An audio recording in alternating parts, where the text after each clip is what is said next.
BJP ಕಾರ್ಯಕರ್ತರಾಗಿ 100% Sudhakar ಅವರಿಗೆ ನಮ್ಮ ಸಹಕಾರ ಸಂಪೂರ್ಣವಾಗಿರುತ್ತೆ. ಅದರಲ್ಲೇನು ಎರಡನೇ ಮಾತಿಲ್ಲ. ಅದರ ಜೊತೆಗೆ ಇದು ದೇಶದ ಎಲೆಕ್ಷನ್.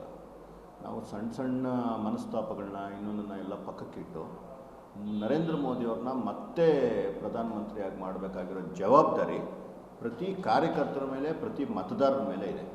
ಇದು ಯಾವುದೋ ಒಂದು ರಾಜಕೀಯ ಉದ್ದೇಶಕ್ಕಾಗ್ತಾ ಇರೋವಂಥದ್ದಲ್ಲ. ಅಂದರೆ ದೇಶದ ಹಿತಾಸಕ್ತಿಗೆ ನಡೀತಾ ಇರೋಂತಹ ಚುನಾವಣೆ.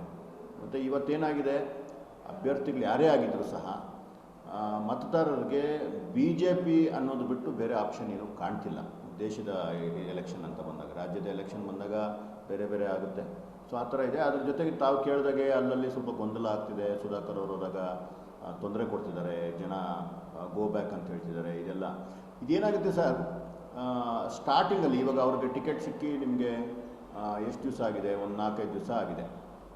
ಆ ಒಂದು ನಿಟ್ಟಿನಲ್ಲಿ ಇನ್ನೊಂದಷ್ಟು ಜನ ಯಾರಿಗೋ ಟಿಕೆಟ್ ಸಿಗಬೇಕು ಅನ್ನೋ ಒಂದು ಕಾರಣಕ್ಕೋ, ಅವರ ಕಾರ್ಯಕರ್ತರಿಗೋ, ಈಗ ವಿಶ್ವನಾಥ್ ಅಣ್ಣಂಗೆ ಆ ಮೆಚುರಿಟಿ ಇದೆ. ಅವ್ರೇನು ಮಾಡಿದ್ರು, ಆಯಿತು ಅವ್ರಿಗೂ ಒಂದಷ್ಟು ಎಲ್ಲೋ ಒಂದು ಕಡೆ ನೋವಾಗಿರ್ಬೋದು, ಬಟ್ ಅದನ್ನು ಅರಗಿಸ್ಕೊಳೋ ಅಂತಹ ಶಕ್ತಿ ಅವ್ರಿಗಿದೆ. ನನಗೆ ಗೊತ್ತಿರೋ ಹಾಗೆ ಎಲ್ಲ ಕಾರ್ಯಕರ್ತರು, ಎಲ್ಲ ನಾಯಕರು ನಿಂತ್ಕೊಂಡು ಕೆಲಸ ಮಾಡ್ತಾರೆ ಸುಧಾಕರ್ ಅವ್ರ ಪರವಾಗಿ. ಎಲ್ಲ ಸಣ್ಣ ಸಣ್ಣ ಗೊಂದಲಗಳು, ಇದೇನು ದೊಡ್ಡ ವಿಷಯ ಆಗೋದಿಲ್ಲ.